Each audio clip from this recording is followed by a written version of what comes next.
Hello friends, welcome to our YouTube channel arithmetic to advance. आज के इस video में हम एसएससी सीएचएसएल 8 अगस्त 2023 के शिफ्ट 3 के मैथ्स के क्वेश्चन सॉल्व करेंगे और ये आज आपका प्रैक्टिस सेट 19 है। तो चलिए फटाफट से क्वेश्चन नंबर फर्स्ट से शुरू करते हैं, लेकिन उससे पहले मैं आपको ये क्वेश्चन करा देता हूँ। ये क्वेश्चन मैंने टेलीग्राम चैनल पर पोस्ट किया था। हालांकि अगर आप हिंदी एंड इंग्लिश दोनों मीडियम में देखना चाहते हैं तो यूट्यूब पर कम्युनिटी पोस्ट में जो है ये डाला गया है। और इसके अलावा टेलीग्राम चैनल पर इसका आंसर जो है काफ़ी लोगों ने जो है इसका आंसर रॉन्ग आंसर किया। हालांकि इसका 5 जो है वो करेक्ट आंसर था। कैलकुलेट कैसे करना, हालांकि ये क्वेश्चन जो है एसएससी जीडी में पूछा गया क्वेश्चन है और सीजीएल लेवल पर जो है इस टाइप के क्वेश्चंस बने हैं। तो यहाँ पर करना ये था, आपको 4 गुणा 9 गुणा 13 करना था और इनटू में एचसीएफ करेंगे तो ये बराबर होगा एलसीएम के, जो कि आपको यहाँ पर 2340 दे रखा है। तो 13 से काटेंगे, 13 एकम 13 हो जाएगा, 13 अट्ठे 104 हो जाएगा। और इसके अलावा जो है यहाँ पर ये 0 और 9 से काटेंगे, 9 दूनी का 18 हो जाएगा, 9 दूनी का 18 हो जाएगा। और यहाँ पर ये 0 और 500 के 20, यानी कि एचसीएफ इक्वल टू कितना आ जाएगा, 5 आ जाएगा। तो इसीलिए आप इसको कैलकुलेट कर सकते थे। हालांकि ये जो है ऐसा क्यों होता है, ये कभी हम एचसीएफ और एलसीएम में डिटेल्स के साथ डिस्कस करेंगे, ठीक है। अभी के लिए आप इतना ही ध्यान में रखिए, ठीक है।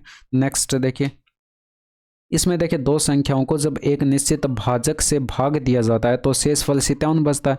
जब इन संख्याओं के योगफल को समान भाजक से भाग दिया जाता है तो शेषफल 49 बचता है। तो भाजक कितना है, तो यहाँ पर जो है मैं आपको इसको बेसिक और शॉर्ट दोनों मेथड से करा देता हूँ। पहला बेसिक मेथड ये रहेगा, ए और बी दो संख्याएं हमने अज्यूम कर ली, ठीक है। ये तीसरी संख्या सी से क्या है, डिविजिबल है, लेकिन हमें रिमाइंडर 57 बचाना है। तो इसमें क्या करिए, 57 ऐड कर दीजिए और इसमें भी 57 ऐड कर दीजिए। अब इन दोनों संख्याओं को अगर आप सी से भाग करेंगे तो 57 रिमाइंडर बचेगा, ठीक है। यानी कि दोनों संख्याएं आपके पास आ चुकी हैं। आगे बोला गया इन दोनों संख्याओं को ऐड कर दिया जाता और उसी सेम भाजक सी से भाग किया जाता है, ठीक है। तो ये बराबर हमारे पास क्या आएगा, ए प्लस का बी आएगा ऊपर और ये प्लस में 114 आएगा, ठीक है। और बटे में यहाँ पर आपके पास ये सी, क्योंकि सी से हमें भाग करके देखना है। अब देखिए यहाँ पर अगर इस योग को हम भाग करते हैं सी से तो रिमाइंडर जो है वो कितना बचता है, 49 बचता है, 49 बचता है। अब यहाँ पर आप समझ सकते हैं कि ए अगर सी से डिविजिबल है और बी अगर सी से डिविजिबल है तो ए प्लस बी भी सी से डिविजिबल होगा, यानी कि रिमाइंडर जो 49 बचा है वो इसमें से बचा होगा। इसमें से 49 को हम क्या कर लेते हैं, अलग कर लेते हैं और प्लस में जो बचेगा इसमें से 65 अलग हो जाएगा। अब यहाँ पर देखिए 49 ये तो शेषफल बचा है, ठीक है। तो बचा क्या, 65, यानी कि ये सी से कटा होगा। अगर ये सी से कटा है तो या तो ये 65 ही आपके पास भाजक होगा या फिर यहाँ पर इसका 65 का कोई फैक्टर होगा, लेकिन 65 ऑप्शन में दिया गया तो आपके पास भाजक यही होगा, सी जो है यही आपके पास भाजक हो जाएगा। अगर बेसिक समझ में आया हो तो ठीक है, अदरवाइज आप क्या करिए, यहाँ पर शॉर्ट में इसका फॉर्मूला याद रखिए, शॉर्ट में इसका एक फॉर्मूला याद रखिए। डिविजर जो है यानी कि भाजक जो है ये बराबर होता है आपके पास R1 प्लस R2 और माइनस R3 कर देते हैं, ठीक है। और यहाँ पर जो है ये आपके पास R1 जो है, यहाँ पर R1 और ये R2 जो है, यहाँ पर दोनों संख्याओं को भाग देने पर भाजक से शेषफल जो बचता है वो है और वो 57 दे रखा है, यानी कि बराबर दे रखा है। तो ये बराबर हो जाएगा 57 के, ठीक है। R1 और R2 तो आपके पास 57 हो जाएगा और R3 जो है इनके योग को जब भाग दिया जाता है तो यहाँ पर 49 रिमाइंडर बचता है, ये R3 हो जाएगा 49। बस ये फॉर्मूले में वैल्यू पुट कर देनी है। अगर आप वैल्यू पुट यहाँ पर कर देते हैं तो ये 57 हो जाएगा, प्लस 57 हो जाएगा और माइनस कर देना 49, यानी कि यहाँ पर जो है 65 बचेगा, यही भाजक होगा, ठीक है। तो यहाँ पर यही चीज़ मैंने डायरेक्ट की है, बस ये देख लीजिए, यानी कि यहाँ पर 49 अलग किया तो ये 65 जो है ये भाजक हो गया। नेक्स्ट देखिए, इसमें देखें यहाँ पर ट्राइंगल एबीसी में जो है ये 3 एंगल आपको दे रखे हैं और मेजरमेंट ऑफ एंगल ए की माप आपको कैलकुलेट करके बतानी है। यानी कि यहाँ पर तीनों कोणों का अगर आप सम करते हैं तो ये 180 डिग्री होना चाहिए, यानी कि 7x और ये 10x हो जाएगा, ठीक है। और ये -60 और -80 यानी कि माइनस का 140 और ये प्लस का 40 यानी कि माइनस का 100 डिग्री। ये बराबर होना चाहिए 180 डिग्री के, यानी कि यहाँ से जो है x बराबर कितना आ जाएगा 28 डिग्री आ जाएगा। x बराबर 28 डिग्री आ जाएगा तो यहाँ पर वैल्यू पुट कर दीजिए, यानी कि यहाँ पर 28 पंच 140 हो जाएगा, -60 करेंगे 80 डिग्री जो है वो आपके पास करेक्ट आंसर हो जाएगा। वाइन से भरे एक पीपे से पहले 75 लीटर निकालकर उसके स्थान पर पानी डाल दिया जाता है। इस मिश्रण से 60 लीटर निकालकर उसके स्थान पर पानी डाल दिया जाता है। अब पीपे में वाइन और पानी का अनुपात 3:2 हो जाता है। तो शुरू में पीपे में कितने लीटर वाइन थी, तो यहाँ पर एक फॉर्मूला याद रखिए direct, left quantity upon total quantity equal to होता है -1 minus replaced quantity upon total quantity. ठीक है, ये पावर n होती है इसकी। ठीक है, और ये इसको t डैश लिख लीजिए क्योंकि ये बाद की मात्रा है। ठीक है, बाद की टोटल मात्रा है। ठीक है, और यहाँ पर जो है ये TQ जो है ये आपके पास शुरुआत में आपके पास सिर्फ वाइन थी, और यहाँ पर लास्ट में जो है सिर्फ यहाँ पर शुरुआत में वाइन थी और लास्ट में वाइन और पानी दोनों की मात्रा मिक्स है। अब यहाँ पर वैल्यू पुट कर दीजिए।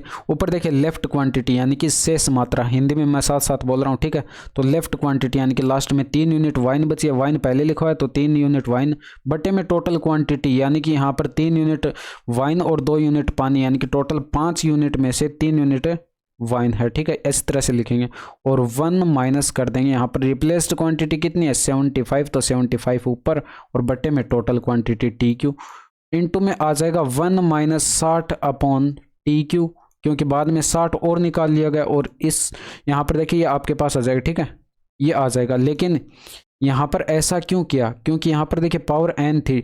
अगर यहाँ पर 75 लीटर ही दोबारा से निकाला जाता तो n की जगह 2 आ जाता। अगर तीसरी बार भी 75 लीटर निकाला जाता तो n की जगह 3 कर देते, लेकिन यहाँ पर 75 और 60 अलग अलग हैं तो ठीक है इसको अलग अलग करके सोल्व कर लिया।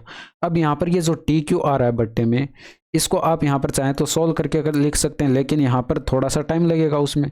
इसमें यहाँ पर डायरेक्ट ऑप्शन से चेक करिए, यानी कि बराबर किसके आना चाहिए 3:5 के आना चाहिए। तो ऑप्शन नंबर फर्स्ट से चेक करते हैं, 1 माइनस 250 रखेंगे तो ये 25 3 75 और ये 10 आ जाएगा, इनटू में 1 माइनस ये 6/25 हो जाएगा, इक्वल टू ये 7/10 और इनटू में ये 19/25। क्या आपको लग रहा है ये बराबर इसके आ सकता है? नहीं आ सकता तो छोड़ दीजिए इसको। सेकंड चेक करिए, यानी कि यहाँ पर 1 माइनस 375 रखेंगे बट्टे में तो 25 3 75, 25 से कम 25, 25 पंचे 125 हो जाएगा। ठीक है, तो ये 15 आ जाएगा बट्टे में। 1 माइनस यहाँ पर रखेंगे 375 तो 60/375 लिख लीजिए, और इक्वल टू कितना आ जाएगा यहाँ पर ये 12 बचेगा बट्टे 15, इंटू में ये 315 ऊपर बट्टे 375। क्या आपको ये लग रहा है कि ये आ सकता है? नहीं आ सकता तो छोड़ दीजिए।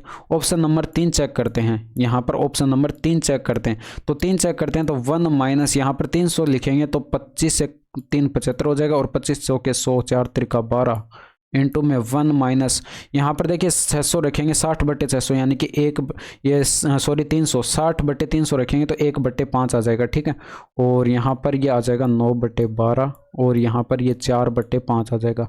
4 त्रिका 12 और 3 से 9 कटेगा, ऊपर 3 आएगा और बट्टे 5, ये बराबर आ रहा है 3:5 के। तो ऑप्शन नंबर 3 जो है वो आपके पास करेक्ट आंसर हो जाएगा। तो इस तरह से आप जो है कैलकुलेट कर सकते थे, थोड़ा सा कैलकुलेटिव क्वेश्चन था। एक क्रिकेटर द्वारा 42 पारियों में बनाए गए रनों की औसत संख्या 30 है। एक पारी में उसके द्वारा बनाए गए अधिकतम और न्यूनतम स्कोर के बीच का अंतर 100 है।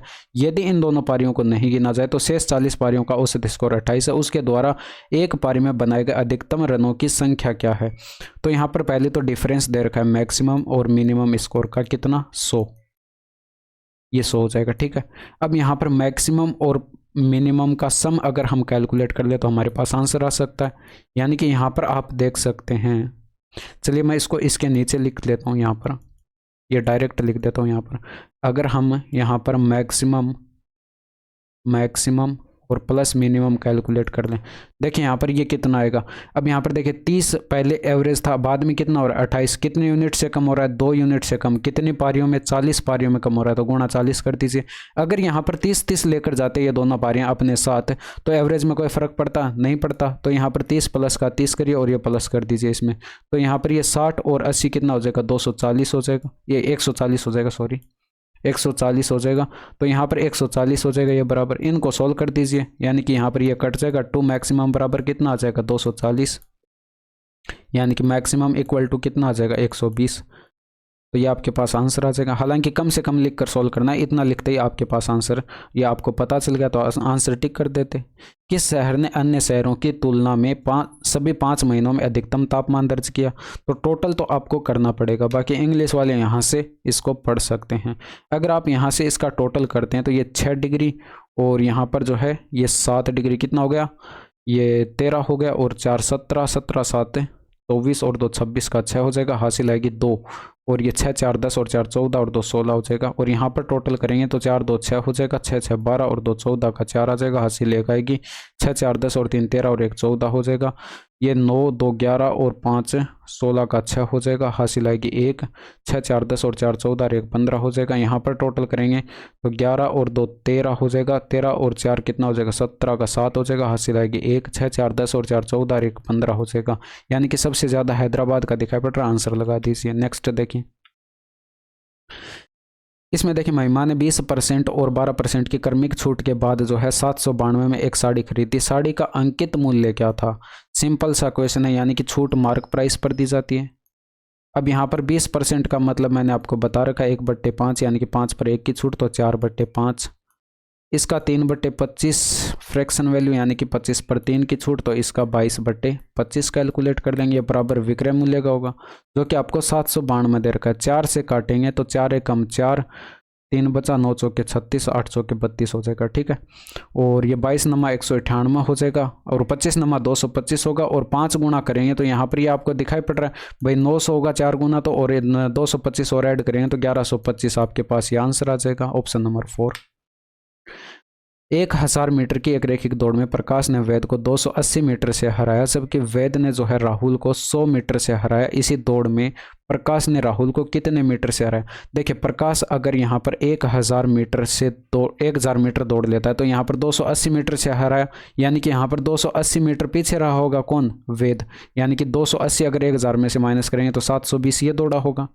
अब 720 ये दौड़ा होगा, लेकिन यहाँ पर अगर आप समझना चाहें तो वेद अगर 1000 दौड़ता है तो यहाँ पर वेद ने 100 मीटर से हराया किसको? राहुल को, यानी कि 100 मीटर पीछे रहा होगा कौन? राहुल। यानी कि राहुल 900 दौड़ा होगा, तो इनका रेशियो बनाएंगे तो ये 10:9 आएगा, और यहाँ पर रेशियो बनाएंगे तो ये आपके पास ये रेशियो होगा 720। अब देखिए वेद को हमें 720 बनाना है तो यहाँ पर इसको क्या करेंगे, दोनों साइड क्या कर देंगे, 720 से मल्टीप्लाई कर देंगे, क्या कर देंगे, सॉरी 72 से मल्टीप्लाई कर देंगे तो ये 720 बन जाएगा, और ये 9 दूनी का 18 का 8, 9 7 63 और 1 64 हो जाएगा।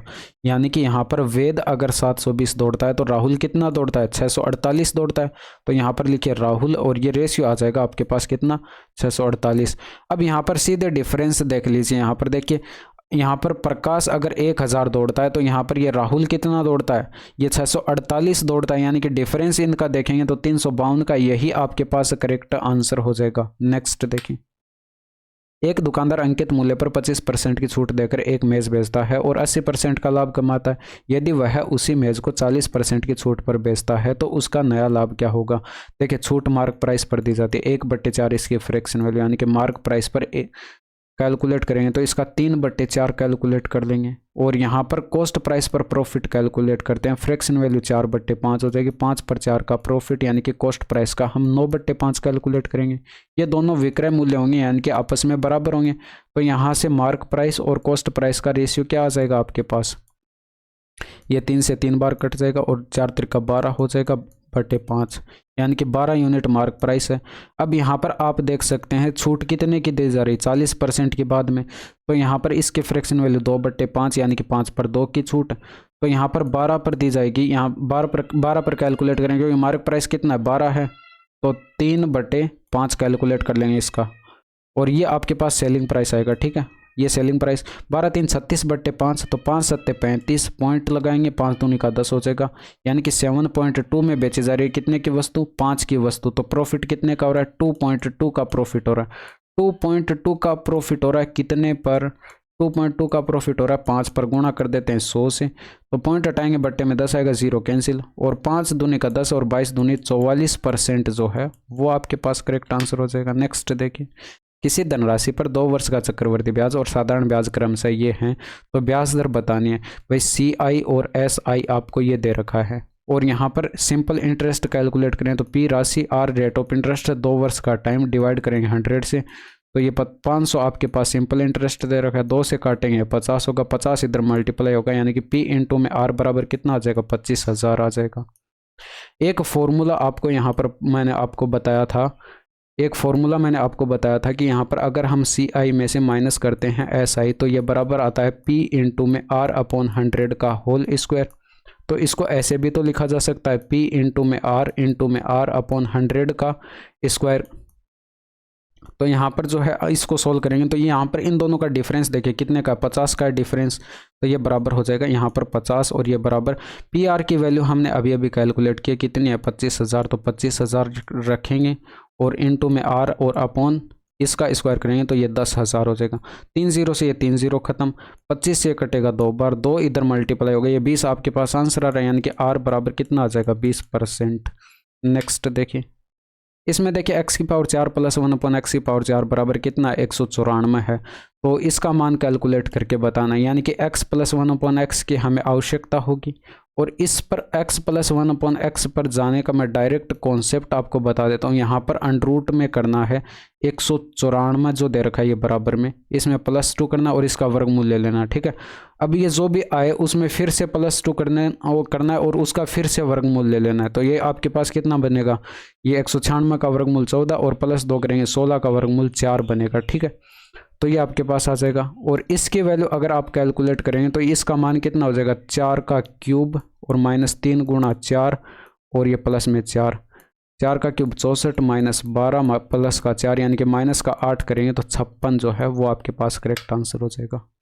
इसमें देखिए थीटा एक न्यून कोण है तो साइन थीटा बराबर है तो कोस थीटा बराबर बताना था। इसका फॉर्मूला होता है अंडरूट के अंदर 1 माइनस साइन स्क्वायर थीटा। तो वैल्यू पुट करेंगे, यानी कि वैल्यू पुट करेंगे तो आपके पास क्या आएगा, अंडरूट के अंदर आएगा 1 माइनस इसका स्क्वायर करेंगे तो 13 का स्क्वायर 169 अपॉन 361। तो यहाँ पर जो है 361 में से 169 घटाएं तो ये 2 बचेगा, 15 में से 6 गया 9 बचेगा और ये 1 बचेगा, अंडरूट होगा और बटे में 361 का फिर से वर्गमूल करेंगे तो 19 आ जाएगा। अब यहाँ पर ये जो अंडरूट के अंदर 192 आ रहा है इसको आप क्या लिख सकते हैं, 3 का भाग लगाएंगे 36 का 18 और 4 3 का 12 गुणा 3, यानी कि यहाँ पर ऊपर जो है इसको लिख सकते हैं 8√3 बटे 19 जो है ये आपके पास करेक्ट आंसर हो जाएगा। इसमें देखिए यहाँ पर यदि रॉयल्टी जो है 22,500 है तो कागज़ की लागत जो है वो आपको बतानी है कितनी होगी। तो इंग्लिश वाले जो है यहाँ से इसको पढ़ के समझ सकते हैं। बाकी यहाँ पर अगर रॉयल्टी का देखें तो ये आपके पास जो है डार्क ब्लू वाला जो ये आपको दिखाई पड़ रहा है 15% ये है, ठीक है। तो 15% बराबर कितना दे रखा है, ये आपको दे रखा है 22,500 के, यानी कि आपको दिखाई पड़ रहा है डाटा 1500 गुना दे रखा है। तो यहाँ पर ये आपके पास पेपर कॉस्ट येलो कलर वाला है, यानी कि 25% है, तो 25% की वैल्यू आपको बतानी, तो ये भी आपके पास 1500 गुना हो जाएगा, यानी कि 15 पंचे 75 हो जाएगा, हासिल 7, 30 और 7 37, आगे 2 0 आंसर। नेक्स्ट देखिए, इसमें देखिए यहाँ पर इसकी वैल्यू कैलकुलेट करनी है तो इसमें क्या करेंगे, यहाँ पर तिरछा गुणा करा देंगे, यानी कि इस तरह से ये तिरछा गुणा करा देंगे ऊपर और बटे में आपस में गुणा करा के लिख देंगे। तो ये ऊपर क्या आ जाएगा, कोस स्क्वायर ए आ जाएगा और +1 प्लस साइन ए का होल स्क्वायर करेंगे तो 1 प्लस साइन स्क्वायर ए आ जाएगा और प्लस में 2 साइन ए आ जाएगा और ये बटे में जो है आपके पास क्या आ जाएगा, कोस ए इंटू में आ जाएगा 1 प्लस साइन ए और ये प्लस में 2। अब यहाँ पर देखिए इसको सोल्व करेंगे तो ये आपको ऊपर दिखाई पड़ रहा है कोस स्क्वायर ए प्लस साइन स्क्वायर ए मिलकर क्या बना लेंगे, 1 बना लेंगे, यानी कि 1 + 1 क्या हो जाएगा, 2 हो जाएगा। तो ऊपर जो है आप 2 कॉमन लेंगे यानी कि 2 और यहाँ पर 1 बच गया प्लस साइन ए आ जाएगा और बटे में जो है कोस ए इंटू में 1 प्लस साइन ए हो जाएगा और ये प्लस में 2, ये इससे कट जाएगा और 2 अपॉन कोस ए क्या लिख सकते हैं, 2 सेक ए लिख सकते हैं और ये प्लस में 2 है। तो यहाँ पर देखिए 2 कॉमन लेंगे तो ये अब ब्रैकेट में सेक ए बच गया और प्लस में 1 बच गया, यानी कि option number first correct answer. इसमें देखिए साइन 5 बराबर दे रखा है तो इसका मान कैलकुलेट करना। देखिए फॉर्मूले अगर याद होंगे तो ये आपको डायरेक्ट दिखाई पड़ रहा होगा, कोस स्क्वायर 5 बनेगा। अदरवाइज मैं आपको बता देता हूँ कोट 5 को आप क्या लिख सकते हैं, कोस 5 अपॉन साइन 5 लिख सकते हैं और इनटू में क्या है साइन 5 है और इनटू में क्या है कोस 5 है। तो ये अब आपको दिखाई पड़ रहा होगा, ये इससे कैंसिल और कोस स्क्वायर 5 बनेगा और हम इसको लिख सकते हैं 1 माइनस साइन स्क्वायर फाई। अब यहाँ पर साइन फाई की वैल्यू दे रखे तो 1 माइनस यहाँ पर इसका स्क्वायर करेंगे 25/36 होगा। 36 में से 25 घटाएंगे ऊपर 11 डिफरेंस बटे 36 आंसर। इसमें देखिए 15 क्रमशः 50 सेंटीमीटर और 58 सेंटीमीटर व्यास वाले दो वृत्त एक दूसरे को बिंदु ए और बी पर इस प्रकार प्रतिच्छेद करते हैं कि उन उभयनिष्ठ जीवा की लंबाई जो है 40 सेंटीमीटर है। इन दोनों वृत्तों के केंद्रों के बीच की दूरी कितनी होगी? तो सिंपल सा क्वेश्चन है। यहाँ पर भी क्या करना है, 2 सर्किल बना लेने हैं। एक सर्किल ये हो जाएगा और एक सर्किल ये हो जाएगा। ठीक है, ये दोनों एक दूसरे को यहाँ पर ए और बी पर कट करते हैं और इसके अलावा इनकी उभयनिष्ठ जीवा जो है ये हो जाएगी आपके पास, और इनके केंद्रों के बीच की डिस्टेंस ये हो जाएगी। आपको पता है कि यहाँ पर जो है ये जो है यहाँ पर केंद्रों के बीच की डिस्टेंस जो है ये इसको परस्पर लंबवत काटती है और बराबर बराबर भागों में जो है इसको बांट देती है।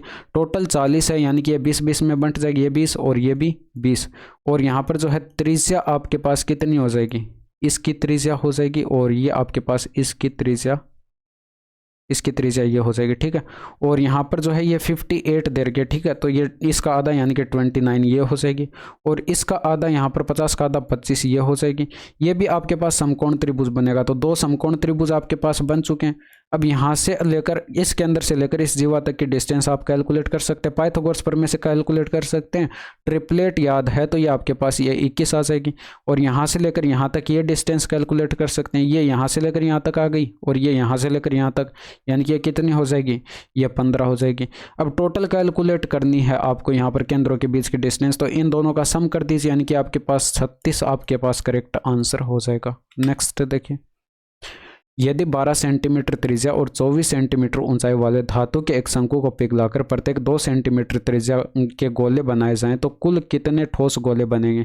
तो यहाँ पर देखिए आयतन बराबर हो जाएंगे। शंकु का आयतन होता है 1/3 इंटू में पाई आर क्यूब, यहाँ पर 12 इंटू में 12 ये पाई आर स्क्वायर एच होता है, सॉरी इसमें पाई आर स्क्वायर, और एच यहाँ पर 24 हो जाएगा। ठीक है, और ये बराबर मान लेते हैं एन गोले बनाए जाते हैं। इसमें इसका आयतन होता है 4/3 पाई आर क्यूब, तो यहाँ पर 4/3 पाई और इंटू में आर का क्यूब करेंगे, यानी कि 2 है तो 2 का क्यूब 8 होता है, ये आपको पता होगा।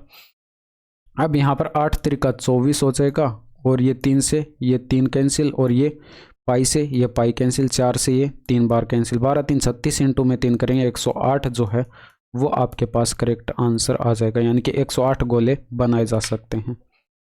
एक घड़ी को 1600 में बेचने पर एक व्यक्ति को उसी घड़ी को 1400 में बेचने पर होने वाली हानि के बराबर लाभ होता है। यदि वह व्यक्ति 20% का लाभ कमाना चाहता है तो उसे घड़ी को किस मूल्य पर बेचना चाहिए?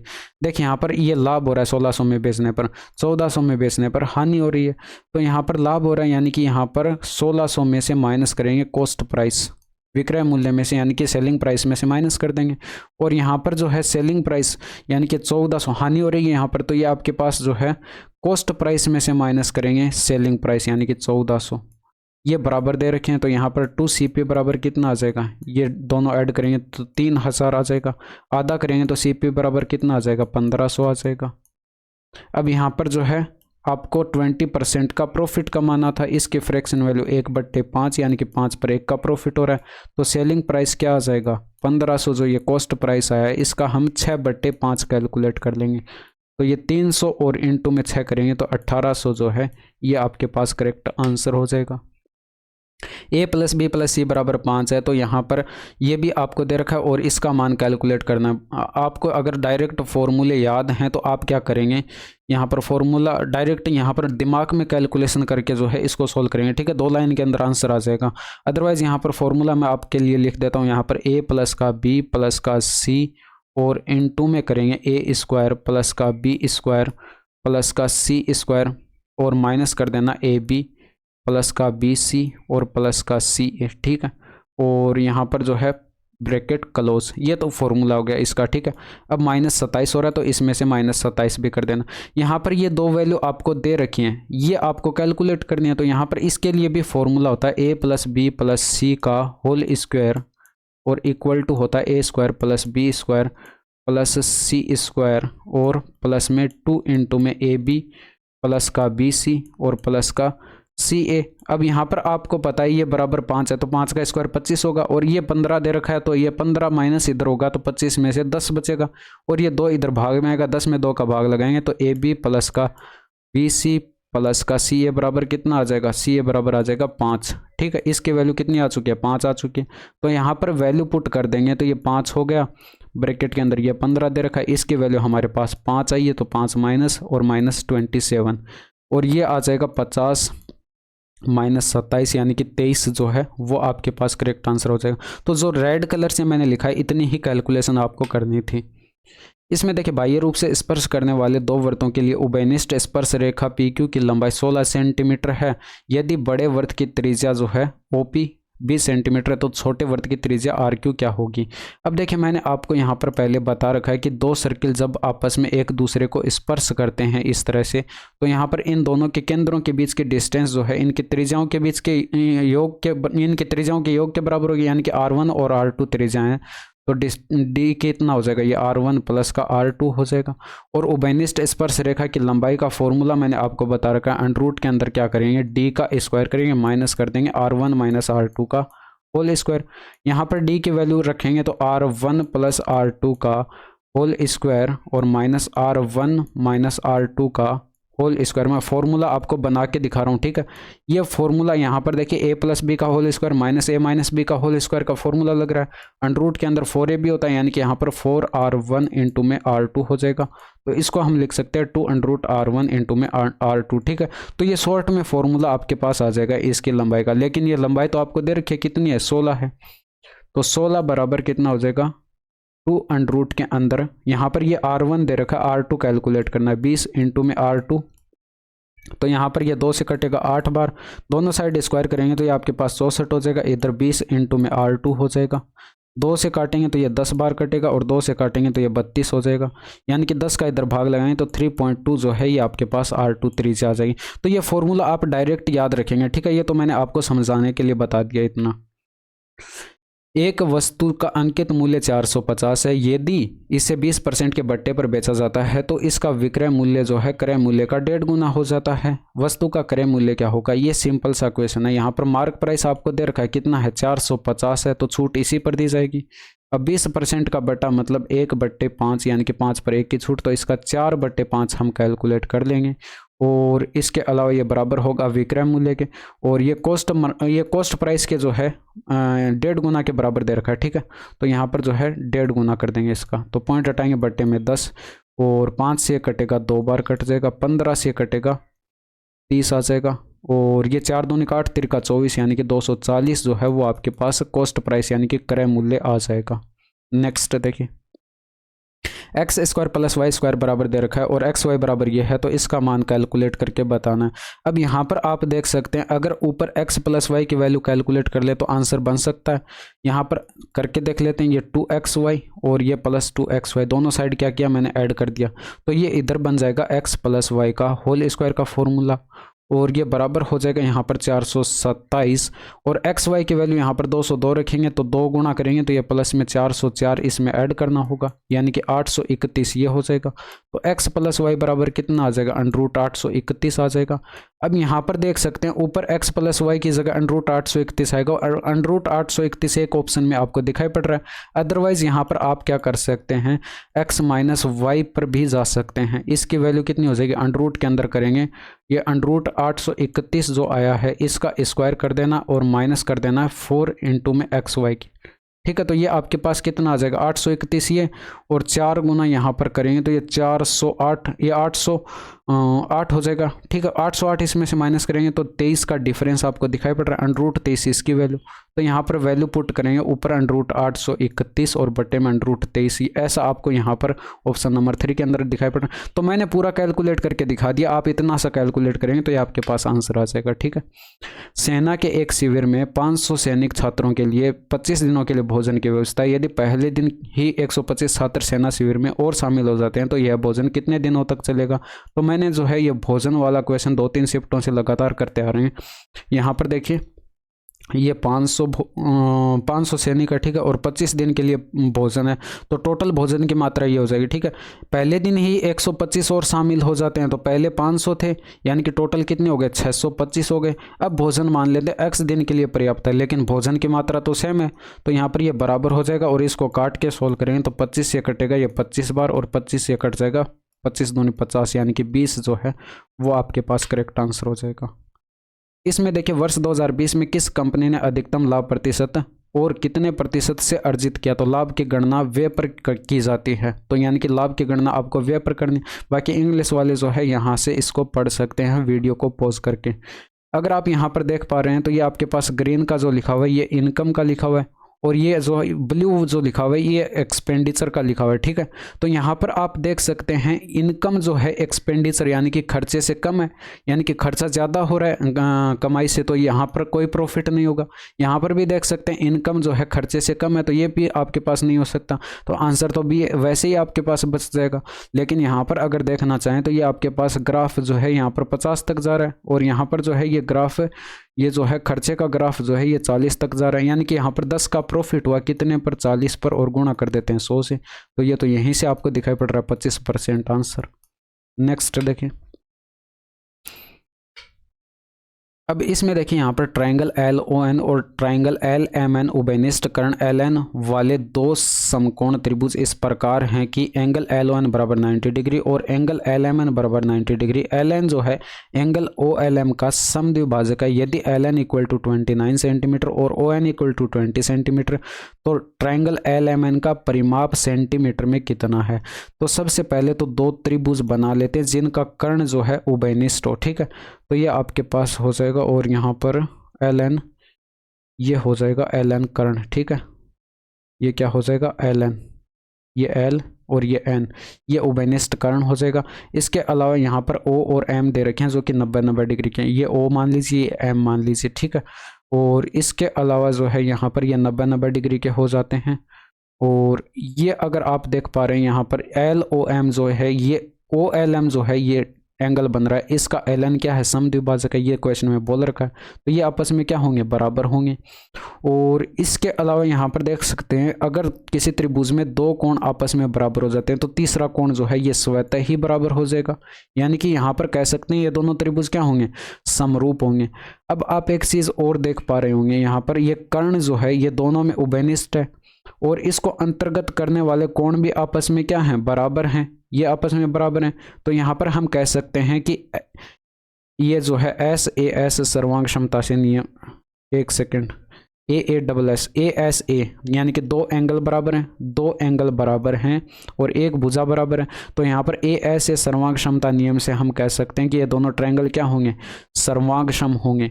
अगर ये दोनों ट्रायंगल सर्वांगक्षम है तो इनका परिमाप भी बराबर होगा। अब देखिए यहाँ पर ये आपको 20 दे रखा था और ये 29 दे रखा था, तो ये 21 हो जाएगा ट्रिपलेट से, ये भी 21 हो जाएगा और ये 20 हो जाएगा। तो इसका परिमाप बता सकते हैं, यानी कि 29 प्लस का 20 प्लस का 21 करेंगे तो ये आपके पास 70 जो है ये करेक्ट आंसर आ जाएगा। नेक्स्ट देखिए, यदि एक बेलन के वक्र पृष्ठीय क्षेत्रफल में 20% की वृद्धि कर दी जाए और उसकी ऊंचाई में 4% की कमी कर दी जाए तो उसके आयतन में निवल कमी या वृद्धि कितनी होगी। 20% का इंक्रीमेंट यानी कि 5 पर 1 का इंक्रीमेंट हुआ, तो यहाँ पर पृष्ठीय क्षेत्रफल की बात हो रही है तो 2 पाई RH होता है, R1H1, ठीक है, और 2 पाई R2H2 ये फॉर्मूले होते हैं। इनका रेशियो बनाएंगे 2 पाई से 2 पाई कैंसिल, और ये 5 से 6 हो रहा है, ठीक है, ये 5 से 6 हो रहा है। और हाइट में यहाँ पर देखिए 4% की कमी हो रही है, 1/25 यानी कि 25 पर 1 की कमी, तो H1 और H2 का रेशियो कितना हो जाएगा, 25 से 24, ठीक है, 25 से 24 ये रेशियो आपके पास आ जाएंगे। यहाँ से आप देख सकते हैं R1 इंटू में H1 upon R2 upon H2 ऐसे लिख सकते हैं, और ये बराबर 5:6 के हैं। यहाँ पर देखिए हाइट का रेशियो ये है, तो यहाँ पर वैल्यू पुट करेंगे R1 अपॉन R2 इंटू में H1 25 ये वो H2 जो है ये 24 है, ठीक है, तो ये बराबर हो जाएगा 5:6 के, तो 6 चौके 24 होगा और 5 से कटेगा 5 बार, यानी कि R1 और R2 का रेशियो कितना आ जाएगा, R1 अपॉन R2 का रेशियो आ जाएगा आपके पास 4:5 आ जाएगा, 4:5। अब देखिए आयतन में रेशियो कैलकुलेट करना था, तो आयतन का फॉर्मूला क्या होता है, आयतन का होता है पाई R² H, यानी कि पाई R1 का स्क्वायर H1 अपॉन πr2 का स्क्वायर इंटू में h2। तो यहाँ पर देखिए पाई से तो पाई कट जाएगा, और r1/r2 का स्क्वायर करना है, तो यहाँ पर ये 16:25 होगा। और यहाँ पर हाइट का रेशियो ये 25:24 है, 25:24। तो यहाँ पर 25 है तो 25 कट जाएगा, 8 दूनी का 16, 8 3 का 24, ये आपके पास आ जाएगा। ठीक है, पहले आयतन कितना था 2 यूनिट, और यहाँ पर बाद में 3 यूनिट, यानी कि 1 यूनिट से बढ़ रहा है कितने पर, 1 यूनिट से बढ़ रहा है 2 पर, और गुणा कर देते हैं 100 से, तो ये 50% की वृद्धि आपके पास आ जाएगी। तो थोड़ा सा जो है इसमें कॉन्सेप्चुअल था, यानी कि ये फॉर्मूले वगैरह ये आपको पता होने चाहिए थे। तो ये आपके पास जो है इतना आसान सा क्वेश्चन था, इतना ज़्यादा डिफिकल्ट इसको नहीं बोल सकते। तो ये थे 25 के 25 क्वेश्चन। और यहाँ तक की वीडियो कैसी लगी कमेंट करके ज़रूर बताइएगा। That's all for today, thank you, धन्यवाद, बाय बाय, टेक केयर।